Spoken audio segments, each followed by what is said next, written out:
that. So these are going to be expanding resources, and I think that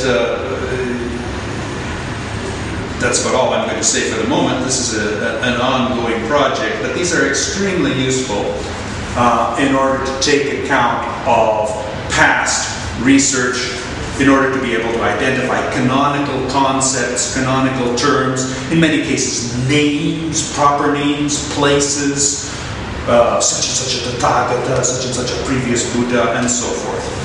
Finally, dealing with vocabulary, let me make a few miscellaneous remarks to show, again, the question of the certain matters of underlying Sanskrit. When we're dealing with idioms, I want to take a few examples. 3.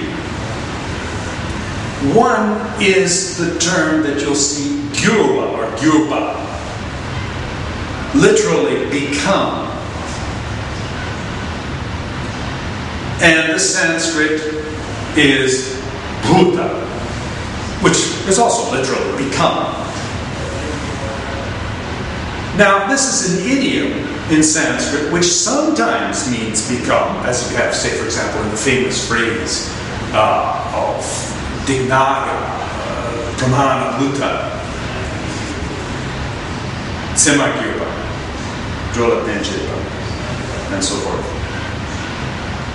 But it's actually an idiom which more often just means which is, or who is.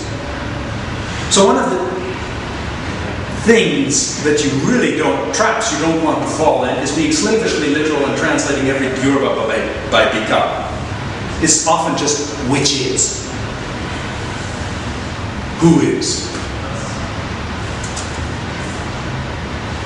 A second example, which people easily fall into, is the use of vishesha. Let's make something up. Brahmana vishesha. Bramse kepa in Tibetan. And many people, not all people, but many people will translate that as a quality of the Brahman, as a particularity of the Brahman, as a specificity of the Brahman. Ratna vishesha, as a quality of the Jew. Well, no. Actually, this is a Sanskritism. It just means a particular or a specific Jew or a specific Brahman, a particular type of Brahman, not a quality, a kepa of the Brahman. So look out for vishesha or kepa at the end of compounds. Just as one has to look out for gyurva at the end of compounds. I want to take one other little thing which throws a lot of people for a loop, and which one has to be aware of. It's relative pronouns and interrogative pronouns. Now we know in Tibetan that we have kang being used to represent the relative pronoun with the demonstrative de. Kam jevayina demi takpayits. Whatever or what is produced, that is impermanent. But gang, of course, does double duty. It can also be the interrogative, not just yad or yah in Sanskrit, but it can be kim. Ka, the interrogative. So one has to be careful of that. The usual understanding of a relative proposition in Tibetan, in the sense of indigenous Tibetan, is with the genitive case. However, we have to, in our line of work here of translating canonical texts, we typically have to use we're going to be faced with the relative pronoun kan, followed by some case marking. And this sometimes leads to rather difficult things to understand if you don't, in a sense, think like a Sanskritist. One of the ones I want to give an example which throws people for an enormous loop is kangina, which has the sense of so that. It's yena in Sanskrit. Yena, when it's so that, will go.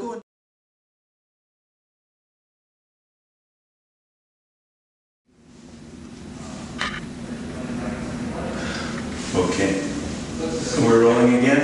I've been talking about yena, kangina, as being one of the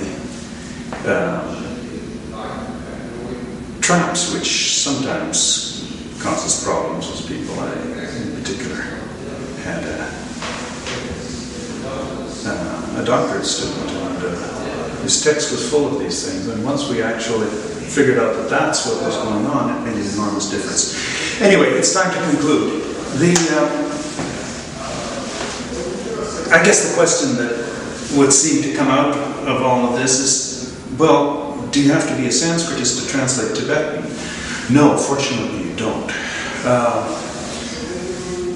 What I wanted to do, and again inspired by Gene Smith, was to say, although you don't have to be a Sanskritist, you have to have a bit of a feel. It's good if you have a bit of a feel for what it's like to see things through a Sanskritist's eyes. In other words, you don't necessarily have to have a degree in Sanskrit, you don't necessarily have to have a big vocabulary in Sanskrit, or even know made it through first year Sanskrit for all that. But there is a type of a perspective, an intuitive perspective, a type of feel for the underlying text. And that can be further developed, and should be further developed, when you consult with the Sanskrit experts on your team. In other words, you understand maybe a little bit of it, but you know how to ask the right questions, at least, of the Sanskrit expert on your team, so that when you say, what kind of compound is this? And he says, it's a Bahri, then that's meaningful. Okay, now I've presented a certain type of methodology. A final remark, or a certain type of methodological indications. There really is no methodology as such. There are just a number of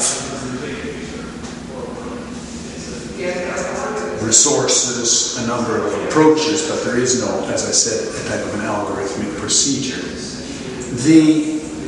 The last remark that I want to make is you have to live dangerously. You have to, in a sense, use all the resources that are available to you, analyze things as best you can, and then take your best shot. Don't try to hedge all your bets. Don't try to do a kind of neutral interpretation which doesn't really say anything at all. In other words, one has to interpret.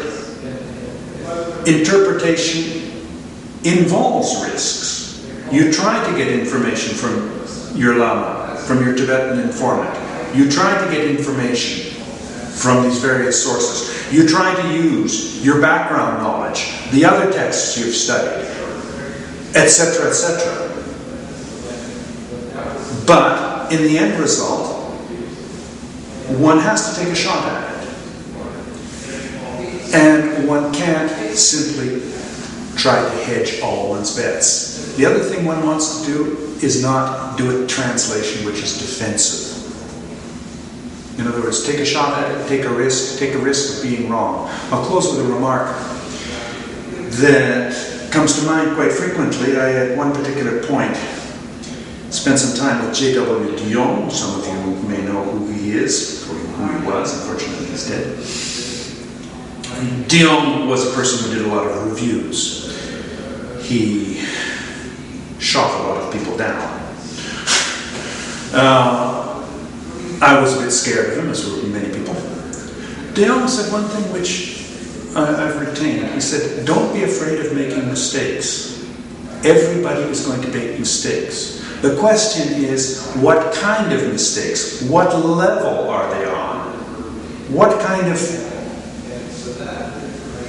resources are you using? What kind of background are you using? In other words, perfectionism is an obstacle in this. We have to live dangerously, make some mistakes. But we want to make those mistakes, if we're going to make them, on a high level.